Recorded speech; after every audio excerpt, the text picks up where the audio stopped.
దక్షిణాఫ్రికాతో త్వరలో జరగబోయే 5 మ్యాచ్ల టీ20 సిరీస్కు ముందు యువ ఓపెనర్ పంజాబ్ కెప్టెన్ అభిషేక్ శర్మ సయ్యద్ ముస్తాక్ అలీ ట్రోఫీలో ఊహించని విధంగా రెచ్చిపోయాడు.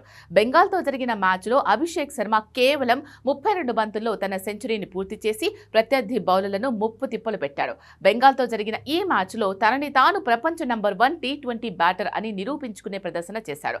అభిషేక్ కేవలం 32 బంతుల్లో సెంచరీ సాధించి సయ్యద్ ముస్తాక్ అలీ ట్రోఫీలో అత్యంత వేగవంతమైన శతకాలలో ఒకటిగా దీన్ని నమోదు చేశాడు.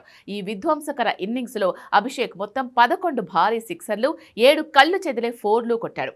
దక్షిణాఫ్రికాపై జరగబోయే టీ20 సిరీస్ కు ముందు అభిషేక్ శర్మ ఈ స్థాయిలో ఫామ్ లో ఉండడం టీమిండియా బ్యాటింగ్ పవర్ కు తిరుగులేనట్టే అని చెప్పొచ్చు. అభిషేక్ ఇన్నింగ్స్ ఆరంభం నుంచే బెంగాల్ బౌలర్లపై విరుచుకుపడ్డాడు. ఈ క్రమంలో తన గురువు యువరాజ్ సింగ్ తో పోల్చదగిన అరుదైన ఘనతను సాధించాడు. కేవలం 12 బంతుల్లోనే హాఫ్ సెంచరీ బాధేశాడు. ఈ సమయంలో 5 సిక్సర్లు, 5 4లు బాదాడు.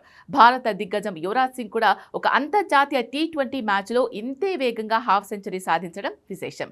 హాఫ్ సెంచరీ తర్వాత కూడా అభిషేక్ శర్మ అదే దూకుడును కొనసాగించి అనూహ్యంగా 32 బంతుల్లో సెంచరీ మార్కును చేరుకున్నాడు.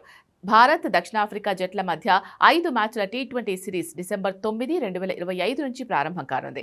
అభిషేక్ శర్మ సయ్యద్ ముస్తాక్ అలీ ట్రోఫీలో తన అద్భుతమైన ఫామ్ను నిరూపించుకోవడం ద్వారా దక్షిణాఫ్రికా బౌలర్లకు సవాలు విసరడానికి పూర్తిగా సిద్ధంగా ఉన్నాను అని చెప్పకనే చెప్పాడు. ఇటీవల ఆస్ట్రేలియాపై జరిగిన 5 మ్యాచ్ల టీ20 సిరీస్లోనూ అభిషేక్ శర్మ అద్భుత ప్రదర్శన చేశాడు. ఆ సిరీస్లో అత్యధిక పరుగులు చేసిన బ్యాటర్గా నిలిచాడు. అభిషేక్ 40.75 సగటుతో మొత్తం 163 పరుగులు చేశాడు. ఇందులో ఒక అర్ధ సెంచరీ కూడా ఉంది. సిరీస్లో 2 మ్యాచ్లు రద్దు కాకపోయి ఉంటే అభిషేక్ నుంచి మరిన్ని విధ్వంసకర ఇన్నింగ్స్లు వచ్చేవి.